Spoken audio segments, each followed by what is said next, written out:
Allez, on va attaquer. Donc, c'est marketing digital. Faites de l'IA votre meilleur allié. On va parler IA, on va parler humain, on va parler métier, on va parler insertion, on va parler esprit critique. Ouais, c'est ici. Voilà, c'est ici. Cherchez plus, c'est ici. Alors, Ouais. donc, je suis avec Christophe Danet. On est collègues au sein du pôle Léonard de Vinci, donc qui est un pôle universitaire à Nanterre, voilà, qui comprend 4 écoles. Il y a une école d'ingénieurs qui s'appelle l'ESIL, une école de commerce qui s'appelle l'EMLV, une école du digital qui s'appelle l'IM Digital School dans laquelle est Christophe, et une école de la formation continue et de l'exécutive qui s'appelle Executive Education, dont je fais partie. Christophe. Attends, je vais peut-être continuer parce que Vas-y, bien sûr. parce que en fait, ce qu'il faut savoir, c'est qu'on a des formations en master. Donc vous êtes là pour ça, effectivement. Sur les formations master, on va parler pas mal IA, mais juste en track record. Toi, c'est quoi ton track record, Louis? Exactement. Donc moi, je suis le directeur d'un MBA au sein de De Vinci Executive Education qui s'appelle Marketing Digital et Intelligence Artificielle. Et toi, Christophe? Alors moi, ça fait 35 ans, je roule mes baskets dans le marketing digital. J'ai été patron d'agence et ça fait 7 ans que je dirige au sein de l'IM Digital School toute la partie branche marketing digital et notamment avec quelques masters dédiés à l'IA parce que ça fait un petit moment qu'on trempe dedans. La Voilà. différence entre Christophe et moi, c'est que Christophe, lui, il a des étudiants de post-bac, donc de bac plus 1 à bac plus 5, donc il coûte Bachelor et master, mais Voilà. sur 2 ans. exactement. Et moi, au MBA, je prends des professionnels en activité ou des jeunes diplômés qui viennent de la communication, du marketing, des sciences humaines et qui viennent faire une spécialisation au sein du MBA, un petit peu comme un bac plus 6. Voilà, c'est ça la différence, on est complémentaires. En fait, je pourrais très bien avoir des étudiants de Christophe qui, à la fin de leur bac plus 5, viennent faire le MBA chez moi. Ça peut arriver. Ça pourrait arriver. Bref, tiens, j'avais une question pour l'Assemblée, parce que tu sais, si tu me connais, moi j'aime bien Ah, poser vas-y. des questions à l'Assemblée. Est-ce que vous savez combien de Français vont sur les intelligences artificielles génératives aujourd'hui? Là, vous avez une petite idée. On est à 44% aujourd'hui. Donc, Ah, un ça fait Français sur 2. quasiment, pas tout à fait, mais ça fait à peu près 28 millions de personnes qui l'utilisent au moins une fois par mois. Mais quotidiennement, vous savez combien il y en a? Il y en a quasiment 7 millions. Donc aujourd'hui, dans n'importe quel métier, dans n'importe quelle structure, l'intelligence artificielle est en train d'arriver.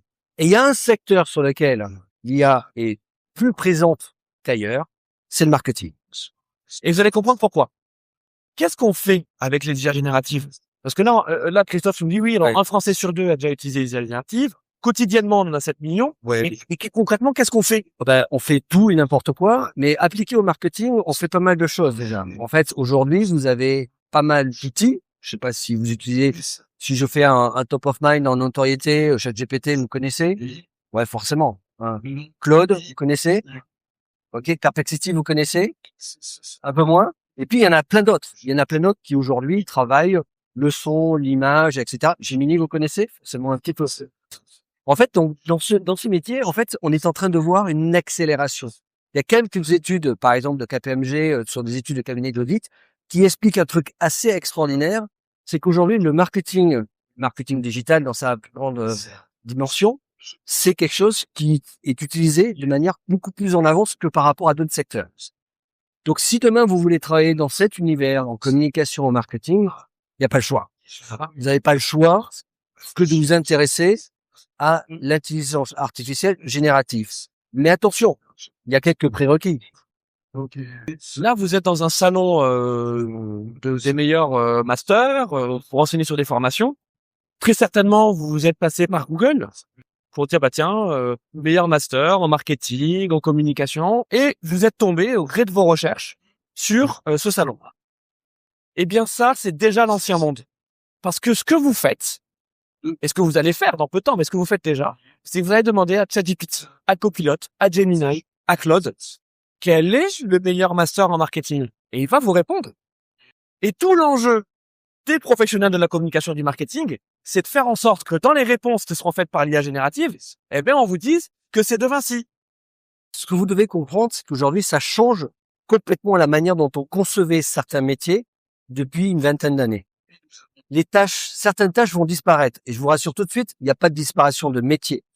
Il y a des fonctionnalités qui vont disparaître, qui vont être accélérées. Et donc, c'est ça qui va changer. En revanche, le rôle du marketeur, il est toujours central dans une entreprise. On a besoin d'organiser la gestion des produits, la distribution, la communication, bien sûr, ça va de soi. Mais d'ailleurs, Christophe, Oui. mais c'est quoi le marketing?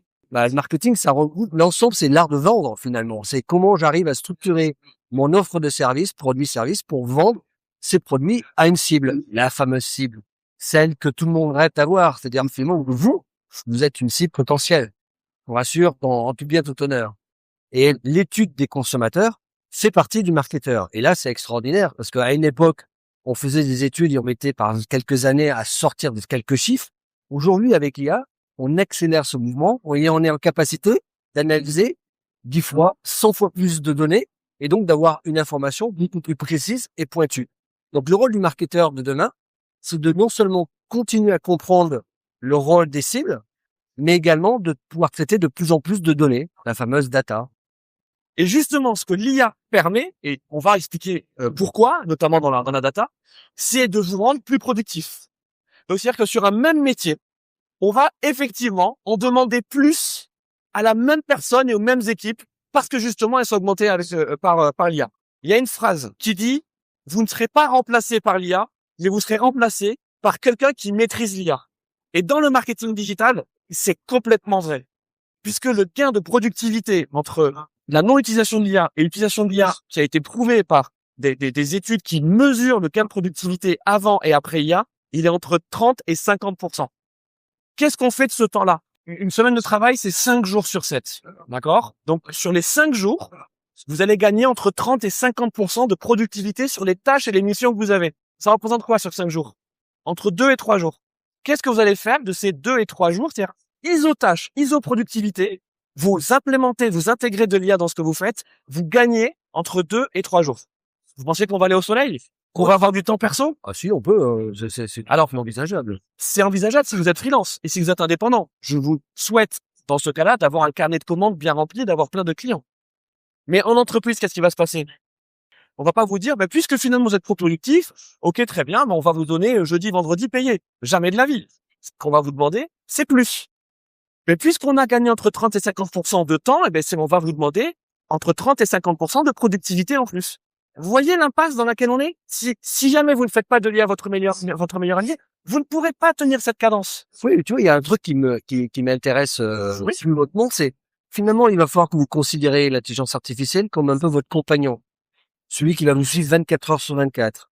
Celui qui va vous aider dans n'importe quelle mission, n'importe quelle tâche. Encore faut-il savoir bien lui parler. Exactement. Eh oui, parce que l'art de savoir parler à une intelligence artificielle, ça s'apprend. On appelle ça le prompting. Prompter, c'est savoir définir qu'est-ce qu'on attend d'une intelligence artificielle pour qu'elle réponde précisément à ce que vous voulez faire et ce que vous lui demandez de faire. Mais c'est une machine. Donc là, il faut éviter ce qu'on appelle le syndrome. Tu connais pas le syndrome? WhatsApp. On ne parle pas à l'IA comme à ses amis.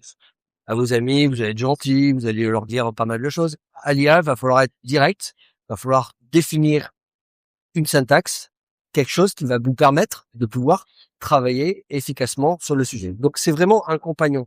Donc, demain, l'intelligence artificielle pour les marketeurs, c'est vraiment un enjeu structurel, organisationnel. Et bien entendu, c'est un enjeu qui est aussi collectif parce que la réflexion collective que vous allez avoir, parce que on n'a pas précisé, mais le marketing et la communication, ce sont des métiers où vous êtes amené à travailler et que ce soit avec des fournisseurs ou avec des collègues, vous avez, pas mal de matière. Donc là aussi, ça va vous demander à avoir une réflexion et une intelligence de plus en plus collective. Et nos relationnels existent. Ne croyez pas parce que vous utilisez l'IA, que ça y est, vous allez vous trouver tout seul dans une pièce et devoir tout faire de A jusqu'à Z. C'est possible, mais ça demande... De l'IA jusqu'à Z. De l'IA jusqu'à Z, oui. Alors, on va vous donner des conseils, parce que c'est quand même le but de cet atelier. Ça y est, on a attiré votre attention, vous êtes convaincus que il n'y a pas de retour en arrière. Non, c'est pas possible. L'IA est là, maintenant il faut faire avec. On vous a parlé d'augmentation grâce à l'IA, et Christophe vous a dit, vous devez faire de l'IA votre compagnon. Mais pour en faire un bon compagnon utile, encore faut-il savoir ce qu'on va lui demander. Tu as parlé du prompt, Christophe. Il y a une métaphore que tu utilises que j'aime beaucoup, que j'aime réapproprier, qui est celle du génie de la lampe. Ah oui, Aladdin, vous connaissez Aladdin? En fait, l'IA générative, c'est comme le génie d'Aladin. C'est-à-dire qu'elle peut exaucer tous vos vœux dans l'absolu. Mais encore faut-il savoir ce que vous avez demandé comme vœu. Et ça, l'IA peut pas le faire à votre place. C'est là où justement on a notre place en tant qu'humain. C'est pour ça que nous, avec Christophe, on met davantage l'accent depuis maintenant 2-3 ans sur les compétences cognitives. C'est par exemple faire une synthèse, analyser un document, analyser une information, hiérarchiser l'information. Tout ça, ce sont des compétences qui sont utiles pour un méta-métier qui s'appelle chef de projet digital. Pourquoi ça s'appelle un méta-métier? Parce qu'en fait, le méta-métier, c'est un métier qui ne s'appelle pas forcément chef de projet digital, mais qui se retrouve dans plein d'autres attitudes de métier. Un community manager, c'est un chef de projet digital. Un traffic manager, c'est un chef de projet digital. Un consultant SEO, c'est un chef de projet digital. Faut l'arrêter, les SEO, ça veut dire tout ce qui est lié au référencement des sites internet sur les différents moteurs de recherche. Et tu le cites très bien. Aujourd'hui, par exemple, vous avez des spécialistes en marketing digital qui vont dire, moi, mon métier, c'est de référencer des sites et faire en sorte qu'ils apparaissent sur la première page de Google. Très bien. IA arrive, qu'est-ce qui se passe? Ben, il va falloir faire en sorte que, également sur des intelligences artificielles, le site de la marque puisse apparaître dans les prérequis. Et vous avez bien compris qu'aujourd'hui, il va falloir faire en sorte que le site soit cité dès que l'IA va vous donner la réponse. Parce que forcément, si vous avez confiance dans votre IA, elle va nous donner une seule réponse ou 2-3 réponses. Et vous allez vous apercevoir que c'est pas du tout la même réponse que ce que va vous donner Google. Donc là, il va y avoir ce qu'on appelle des répétations. Donc des changements dans la manière de pouvoir orienter le contenu. Ça veut dire que le contenu qu'une marque va devoir produire devra être plus statutaire, plus référentiel. Donc en fait, est-ce que c'est bien cette référence, ce contenu-là, cette information-là qui va être référence. Donc, le rôle du search marketer va être de faire en sorte de travailler ces aspects-là en plus de ce qu'il peut faire par ailleurs. Parce que le search reste quand même une partie relativement importante encore. Premier conseil, comment on fait de l'IA son allié? Eh bien, il faut cultiver votre capacité à poser des questions. Tu sais qu'un marketeur, dans l'absolu, c'est quelqu'un qui pose énormément de questions, qui écoute, qui pose des questions à ses cibles, à ses consommateurs. Est-ce que vous aimez le produit? Qu'est-ce qu'on pourrait améliorer dans le produit? Donc, tous ces éléments-là sont aussi des éléments. Donc, c'est vrai que la notion de curiosité est une qualité vraiment indispensable pour travailler dans cet univers. Il n'y a pas de doute là-dessus. Posez des questions. Posez des questions parce que c'est ces premières questions qui vont justement être les prémices de la stratégie. Christophe a parlé de data. Et bien là, effectivement, c'est aussi avoir une pensée toujours tournée vers la donnée. Où je vais trouver des données qui vont me permettre de trouver les réponses à mes questions. Et de savoir faire la distinction entre une bonne et une mauvaise donnée. Ça, c'est tout l'enjeu de demain. Hein. Demain, les marketeurs, ils devront dire, est-ce que j'ai utilisé la bonne information? Est-ce qu'elle a été construite de la bonne manière? Est-ce qu'elle a été collectée de la bonne manière? Vous voyez, on parle beaucoup des métiers autour de la data, mais les métiers de data analyst aujourd'hui, leur rôle, c'est pas que de structurer la donnée, c'est aussi de vérifier en amont que l'information qui a été produite correspond exactement. Et vous savez, comme moi, dans les sondages, on peut faire dire ce qu'on veut à un sondage, il suffit de poser la bonne question pour avoir la bonne réponse. Reprenons notre exemple de la vente de produits. Vous êtes community manager d'une marque de cosmétiques. Ça veut dire que en capacité à gérer des réseaux sociaux pour une marque. Voilà, vous gérez les réseaux sociaux d'une marque de cosmétiques. La cible de cette marque de cosmétiques, c'est plutôt des jeunes femmes entre 18 et 30 ans qui veulent des produits bio. Et vous, en tant que community manager, vous allez devoir trouver cette audience sur les réseaux sociaux. Donc, vous allez étudier au sein des plateformes pour voir, tiens, sur TikTok, sur Instagram, les dispositifs que vous pouvez activer pour aller chercher cette audience. Vous aurez deux façons de procéder. D'abord, ce qu'on appelle l'organique, c'est-à-dire les publications, vous allez publier avec le compte de la marque. Problème avec ces publications, c'est que vous ne maîtrisez pas l'audience, c'est-à-dire que vous ne maîtrisez pas les écrans des utilisateurs sur lesquels ça s'affiche. Ça dépend de vos abonnés, ça dépend des interactions avec votre contenu, donc vous allez devoir animer, c'est pour ça qu'on appelle ça community manager, animer la communauté. C'est du boulot.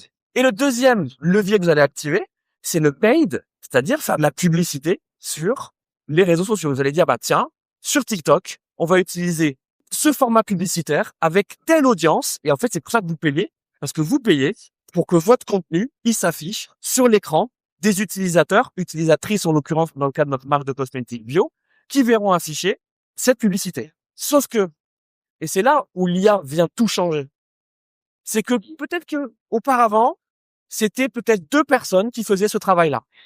Une personne qui était effectivement community manager et une deuxième personne qui venait faire ce qu'on appelle campaign manager, paid manager, qui venait faire la campagne payante. Et bien maintenant, c'est la même personne. C'est la même personne parce que la révolution de l'IA depuis 3 ans, elle est principalement sur la production de contenu à l'aide des IA génératives.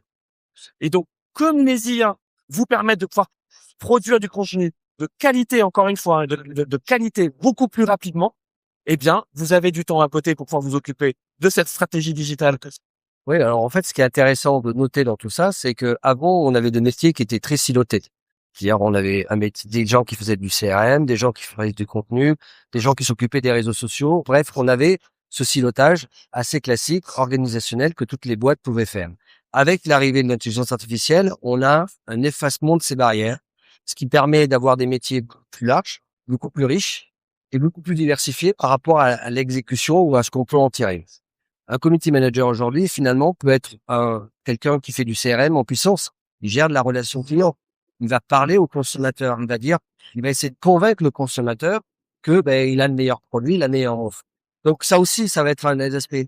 Pour un marketeur, ça va être aussi également de pouvoir, par exemple, au lieu d'avoir un sitting, par exemple, pour faire la publicité et de le faire dans le monde entier, de se déplacer en avion sur les 5 continents pour photographier le produit en situation dans chacun des pays, c'est de le faire instantanément sur le produit en lui-même. Et derrière, on change toute la décoration en s'adaptant, bien sûr, aux spécificités locales de chacune des cibles. Ce qui veut dire qu'aujourd'hui, un marketeur a la capacité de pouvoir produire 100 fois plus, 1000 fois plus de création pour toucher la bonne personne au bon moment, avec le bon message et avec le bon produit, bien entendu. Mais, parce qu'il y a un mais, et c'est même un très gros mais, c'est que là, on pourrait se dire, l'IA est magique. C'est magique. J'ai parlé de la lampe d'Aladin, tu vois, de le génie, c'est magique. Mais non, l'IA, elle est pas magique.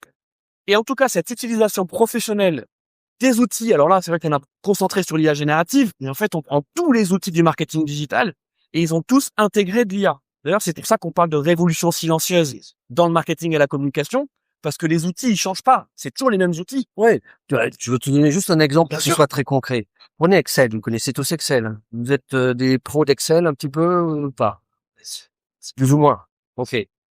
Vous ajoutez l'additif de l'IA et demain, vous êtes une pro ou un pro d'Excel. Pourquoi? Parce qu'en fait, vous savez pas faire une formule. C'est pas grave. Vous demandez à l'IA, elle va vous l'exécuter.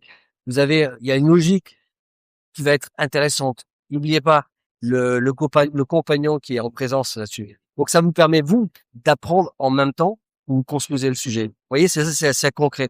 Et ça, aujourd'hui, comme l'explique Louis, effectivement, dans tous les outils, quels qu'ils soient, dans le marketing qu'on utilise, il y a de l'intelligence artificielle systématique. Dès que vous faites de la pub sur TikTok, sur Instagram, tout ce soit, vous avez une IA qui va vous aider à optimiser l'exposition, le message, Trouver les audiences. trouver les audiences, etc. Dès que vous êtes sur le search, pareil, vous allez avoir des outils qui vont vous aider à aller chercher l'information, à aller plus loin. Donc, avant, on pouvait se contenter d'être un peu plus superficiel parce qu'on n'avait pas le temps. Là, aujourd'hui, on va plus en profondeur. Et plus on va en profondeur dans ses réflexions, plus on va chercher un certain nombre d'éléments, plus ça va être intéressant. Et aujourd'hui, les grands annonceurs aujourd'hui investissent énormément dans leur propre intelligence artificielle. Donc aujourd'hui, quand vous voulez rentrer, par exemple, chez L'Oréal, bien entendu, il y a la maîtrise de ChatGPT. C'est pas tant une condition sine qua non, ça va être une condition nécessaire de savoir parler à la machine, de savoir ce qu'elle fait, comment elle le fait et quel est le final que vous allez obtenir derrière. Et c'est ça, en fait, l'intelligence du marketeur, c'est savoir quelle est l'information que je vais pouvoir en tirer, quel est le design ou le contenu que je vais pouvoir produire qui va me permettre d'aller 2 fois plus vite et, par exemple, de devancer mes concurrents. Parce que la concurrence, elle est là, hein, dans le marketing. Ça. Et comment on le fait? Parce que je vous dis, voilà, le grand mais, c'est que l'IA n'est pas magique, mais comment ça se passe? C'est-à-dire, comment on se forme à l'IA? Parce que le plus important, là, dans ce petit atelier qui s'appelle marketing digital, faites de l'IA votre meilleur allié. C'est pas IA. C'est même pas allié. C'est marketing digital. On pourrait vous faire médecine, faites de l'IA votre meilleur allié, assurance, faites de l'IA votre meilleur allié, on fait la même chose. Et le plus important, c'est la matière dont on parle. Et là, ce dont on parle depuis tout à l'heure avec Christophe, c'est le marketing digital. Et donc, comment on forme aujourd'hui des futurs professionnels du marketing à l'ère de l'IA? Eh bien, on est obligé de former des gens qui sont forcément excellents et qui visent l'excellence. Parce que, en dessous de l'excellence, eh bien, il y a l'IA. C'est ça, c'est pour ça que ça concurrence. C'est pour ça que c'est aussi tendu sur le marché du travail. Et que vous avez énormément d'entreprises qui aujourd'hui sont dans une position d'attente. Pour l'instant, l'intégration de l'IA dans les organisations de leur entreprise, elle n'est pas effective. Aujourd'hui, on est au stade de ce qu'on appelle le POC, le Proof of Concept. C'est-à-dire que on essaye avec des équipes, avec des services, avec des dispositifs, des logiciels, de mettre l'IA. Donc, vous avez des grandes boîtes du CAC 40 qui, par exemple, ont pris des licences en marque blanche de ChatGPT, de Gemini, de Copilot, équipes, certains services et pas d'autres, et qui regardent, qui mesurent la productivité. Est-ce que ça change la façon de travailler? Est-ce qu'il faut les former? Voilà. Pour l'instant, on est encore dans cette phase de test. Mais elle va durer combien de temps, cette phase? 2 ans? 2 ans, Christophe? Presque 3 mois. Donc, nous, ce qu'on dit aux gens qu'on forme, c'est soyez excellents, devenez excellents. On va vous donner les conditions, les outils pour devenir excellent. Et devenir excellent, ça veut dire directement employable. Donc, ça veut dire qu'à l'école, et nous, c'est ce qu'on fait en formation, c'est qu'on vous met directement les mains dans le cambouis. La théorie, on l'enseigne en même temps que la mise en pratique. Et vous allez vous tromper, comme vous le feriez en entreprise. Sauf que vous ne pouvez plus vous tromper en entreprise. Donc, faites-le à l'école, puisque l'école, c'est un immense bac à sable. Effectivement, la gestion de projet aujourd'hui opérationnelle, c'est vraiment une méthode d'apprentissage. Ce qui veut dire que quand on travaille avec des intelligences artificielles, il faut pratiquer quotidiennement. C'est un sujet qui va devenir essentiel. Peut-être vous le pratiquez à titre personnel pour vos tâches visuelles, etc. Mais appliquer au marketing, c'est aussi challenger. Pourquoi? Pour deux raisons. La première, c'est que ce sont des outils qui bougent énormément. Chaque semaine, je veux dire, chaque jour suffit sa peine là-dessus. En ce moment, l'IA qui est vraiment au top du top, c'est Claude d'Anthropic. Et par exemple, à Claude d'Anthropic, vous pouvez carrément lui demander une analyse concurrentielle. Il va vous la faire. Mais si vous ne savez pas ce que c'est qu'un SWOT, si vous ne comprenez pas ce que c'est qu'un mapping pour pouvoir positionner et ce que c'est qu'un positionnement de marque, mais là, vous perdez le sens. C'est ce que veut dire Louis quand il dit qu'on a besoin d'avoir des fondamentaux et de comprendre quels sont les éléments incontournables, indispensables, pour pouvoir bien utiliser et bien analyser l'IA. Autre exemple, dans la partie production de contenu, par exemple. Si demain vous demandez à Gemini ou à Nano Banana de vous produire un visuel pour une publicité, pour une création, pas besoin de sortir de la cuisse de Jupiter pour savoir le faire. Ok, si vous avez un peu le sens créatif, vous allez donner quelques éléments. En revanche, le professionnel, celui qui va le distinguer, c'est celui qui aura les éléments de langage, profondeur de champ, cadrage, plan à l'américaine, typo, grâce, corps, etc. Donc, tous les éléments liés au design, etc. Si vous maîtrisez pas ces éléments-là, forcément, le résultat que vous allez obtenir sera un peu flou. Ça vous est déjà arrivé, peut-être, de produire des contenus en disant, ouais, c'est pas ça, ou par exemple, la personne que vous mettez dans la transformation dans votre image, elle ne correspond pas exactement à ce que vous voulez faire.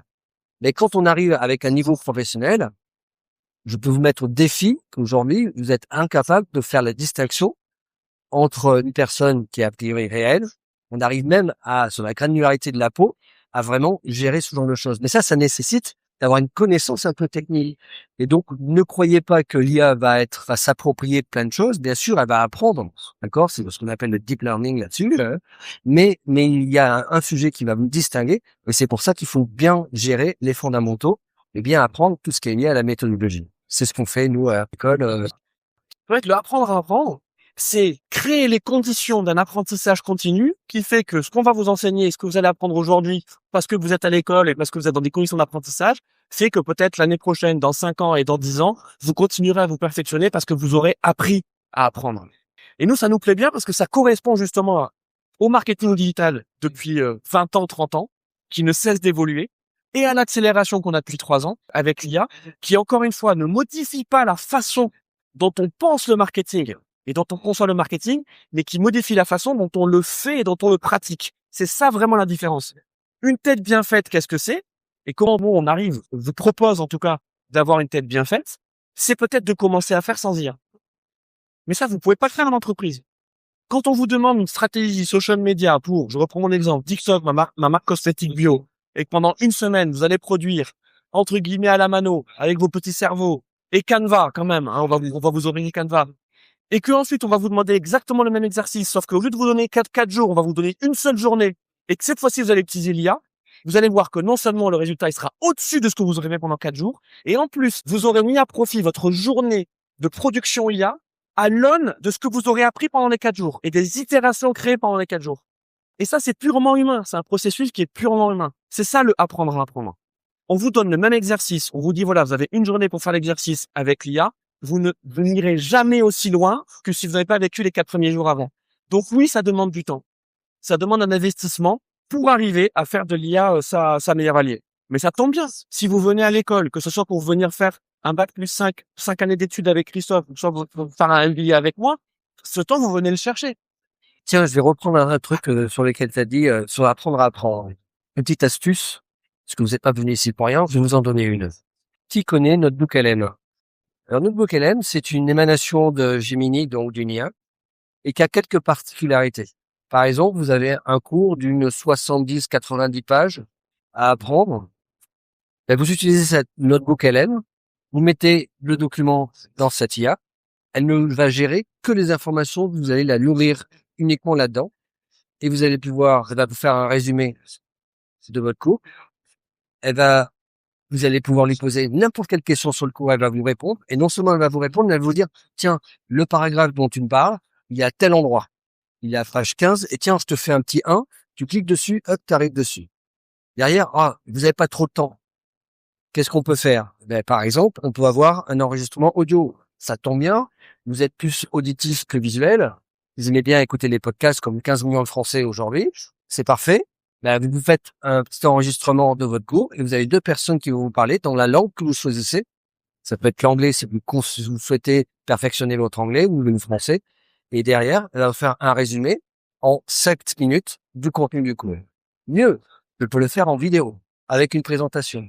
Encore mieux, je peux lui demander de me faire un quiz, de me faire des fiches. Alors ça, pour ceux qui passent le bac, mais je sais que vous avez déjà passé le cap du bac, mais c'est absolument extraordinaire. Mais c'est vrai que tu as raison sur un point. Donc, pratiquer l'IA dans le quotidien, ça c'est quelque chose qui devient indispensable. Mais faire en sorte que l'IA est là aussi pour vous accompagner dans la manière, dans les choses que vous savez faire ou vous êtes encore en train d'apprendre aussi. Ça aussi, c'est un des aspects. Notebook LM est parfait pour ce genre de choses. C'est une des meilleures applications. On peut aller même sur, par exemple, pour ceux qui connaissent la définition de cartes heuristiques. Donc, les cartes heuristiques, c'est les mind mapping, etc. Ceux qui connaissent l'apprentissage là-dessus, c'est vraiment des méthodes très visuelles pour apprendre effectivement rapidement et décortiquer ce que vous voulez, des articles, des livres, ce que vous voulez sur le sujet. Après, on peut passer à la partie plutôt visuelle, si vous êtes graphiste. Ça aussi, ça fait partie des choses qui sont importantes pour mémoriser, pour vraiment capter cette information-là. Et c'est vraiment là où l'IA est vraiment votre allié dans vos études, mais également dans votre futur métier. Et c'est comme ça qu'il faut apprendre le sujet. En tout cas, c'est vraiment un des tips que nous, on retire, c'est qu'il faut pas l'utiliser comme un simple outil. C'est un outil qui va vous permettre de vous dépasser et d'aller plus loin. Mais la chose essentielle, c'est que vous devez faire preuve de plus de curiosité, plus d'engagement, parce que si vous restez sur les éléments basiques tels qu'elles sont proposés aujourd'hui à l'IA, faites pas la différence. Parce que j'ai dit, au début de la conférence, je vous ai dit qu'il y avait 44% des Français qui utilisaient l'IA. Donc, demain, tout le monde utilisera ces intelligences artificielles. Comment faire la distinction? Comment faire le différentiel entre quelqu'un qui utilise une IA et quelqu'un qui l'utilise avec les bonnes méthodes, les bons outils et les bons fonctionnements et qui pratique? La pratique, moi je dis souvent un truc à mes étudiants, c'est comme ce que Teddy Riner faisait quand il avait 8 ans. Il fait toujours les mêmes prises. Ça lui a permis d'être 10 fois champion du monde et champion olympique. Et donc, il faut répéter les gestes, c'est ce qui va définir votre expertise. Donc, quand vous travaillez sur une IA, quel que soit l'univers, il faut à un moment donné creuser jusqu'à que vous ayez une maîtrise la plus totale, voire la plus parfaite, même si c'est... Nouveau conseil. Eh oui, nouveau conseil, parce que vous avez dit, c'est un atelier aussi où on donne des conseils. Développez votre book personnel. Donc, c'est-à-dire, produisez, vraiment ce terme, j'y tiens, produisez pour vous-même, autour, je sais pas, de vos passions. Trouvez plein de prétextes pour, par exemple, je sais pas, créer un site en no-code, développer l'audience d'un compte Instagram autour de votre passion. Juste pour exercer. Voilà, derrière, il y a pas d'objectif business. C'est vous apprenez. Nous, on aime beaucoup avec Christophe les étudiants qui, au cours de leurs études, développent des projets personnels. On les encourage à faire ça. Parce que cette curiosité dont on vient de parler tout à l'heure, cet esprit critique, ce sens de la hiérarchisation des informations et de la synthèse, ce sont des gestes qu'il faut répéter. Ça s'entraîne. Tu vois, vas-y. Tu vois, je disais un truc, par exemple, prenons un exemple. Imaginons que vous êtes sportif, vous avez envie mais vous trouvez pas l'application qui vous sied, qui correspond à ce que vous avez envie de monitorer, mesurer, que ce soit dans le podomètre ou alors sur votre alimentation par rapport à la course que vous voulez faire. Vous trouvez pas votre chaussure à votre pied. Et en fait, là où ça peut être intéressant, c'est que vous pouvez très bien aujourd'hui avec l'IA arriver, et ça avec des quelques notions sur le sujet, à produire un cahier des charges. Encore faut-il savoir ce qu'est un cahier des charges, de comment il est constitué. Mais une fois que vous avez ces éléments-là, c'est assez facile de dire à l'IA, tiens, j'ai une idée. Est-ce que tu peux me faire une application qui va monitorer, regarder ce que je mange, comment je mange, calculer les calories, etc., etc. Tu vas t'appuyer sur telle base, tel type d'information, telle source d'information va être l'élément, tel type de calcul va avoir à faire. Et ça, il va vous le faire. Ça ne résoudra pas le problème technique que vous aurez pour l'hébergement. Et moi, je peux vous dire que je l'ai testé encore il y a 2 jours. Sur une IA, j'ai eu une idée un soir. Il a beaucoup d'idées. C'est vrai. Mais je me suis dit, tiens, j'aimerais bien faire ça. J'ai été voir une IA, alors une IA qui s'appelle Manus, donc assez puissante. Et en fait, je lui ai demandé de faire l'application. 15 minutes après, j'avais une application fonctionnelle qui fonctionnait sur mon téléphone. Alors là, c'est intéressant, parce que quand vous avez une idée, un marketeur, c'est quelqu'un qui doit avoir des idées. C'est quelqu'un qui va être en permanence. Qui teste Pas mal de choses. Ça, c'est le test and learn. Je vais pouvoir proposer à un consommateur, à dire, bah, tiens, voilà, entre l'application A et l'application B, quelle est celle qui fonctionne le mieux? Donc ça fait partie des éléments d'étude. Vous voyez jusqu'où on peut aller dans l'ensemble des métiers. Et ce, pour autant, sans avoir été à faire appel à un développeur web et en ayant quelque chose qui fonctionne sur le sujet.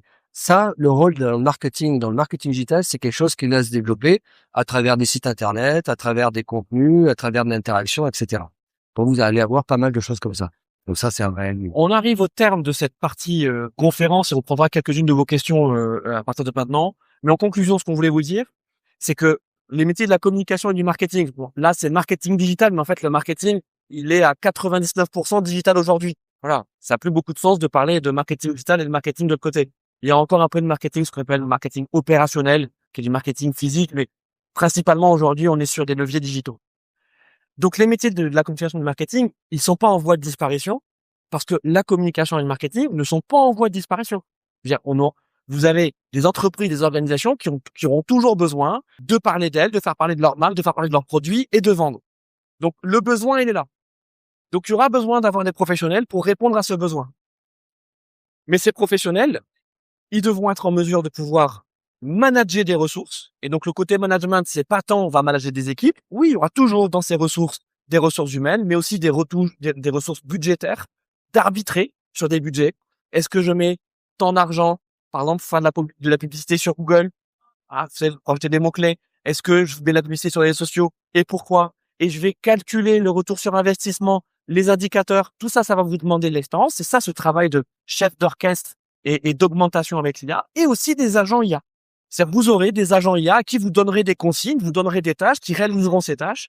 Et vous devrez derrière les intégrer à votre feuille de route, qui est la feuille de route marketing de l'organisation pour laquelle vous travaillez, que vous soyez soit intégré à l'entreprise, dans l'équipe marketing communication de l'entreprise, ou alors pour une agence, pour tout un tas de marques. Donc ce schéma-là, il change pas. On aura toujours besoin d'avoir des professionnels. Maintenant, vous avez compris ce qui reste à faire et comment on se forme. La conclusion des conclusions, il y a une autre chose que vous devez surveiller au niveau de la Silicon Valley, qui est quand même notre poumon de l'innovation et en tout cas de notre marché. C'est que là, vous avez un grand mouvement anti-diplôme. Surtout que vous avez les meilleures universités de la planète dans la Silicon Valley, à San Francisco, ce qui est quand même intéressant. Vous avez des patrons de cette industrie innovante qui disent, faites là maintenant, c'est plus le sujet, c'est plus les études et c'est plus le niveau de diplôme, c'est ce que la personne est réellement capable de faire. C'est le jeu des compétences. En creux, c'est qu'il y a un décalage entre les compétences recherchées par les entreprises et par le business versus ce à quoi on forme en école. Et vraiment retenez ça. C'est-à-dire que là, aujourd'hui, vous êtes dans un salon où vous venez chercher des diplômes, vous regardez des écoles, c'est ça, vous regardez la réputation des écoles, des formations, ok, c'est quoi votre taux d'insertion et quel est le salaire moyen. Ok, toutes ces données, elles sont intéressantes pour, on va dire, vous donner un premier niveau d'information. Mais le deuxième niveau d'information, c'est que c'est votre projet professionnel qui va faire toute la différence. Ce qu'on vous demande, c'est pas forcément de savoir quel est le métier que vous voulez faire là maintenant aujourd'hui, c'est d'avoir un horizon et de vous dire, ok, moi en fait, la communication et le marketing, ça m'intéresse pour telle et telle raison, peut-être certaines qu'on a évoquées avec Christophe. Et est-ce que je suis à l'aise avec le fait de vendre des choses? Est-ce que je suis à l'aise avec le fait d'être toujours dans la performance et dans la productivité? Mais c'est des questions à vous poser maintenant. Pas mal, en conclusion. C'est pas mal, ouais, c'est pas mal. C'est ça, Merci à vous. Merci.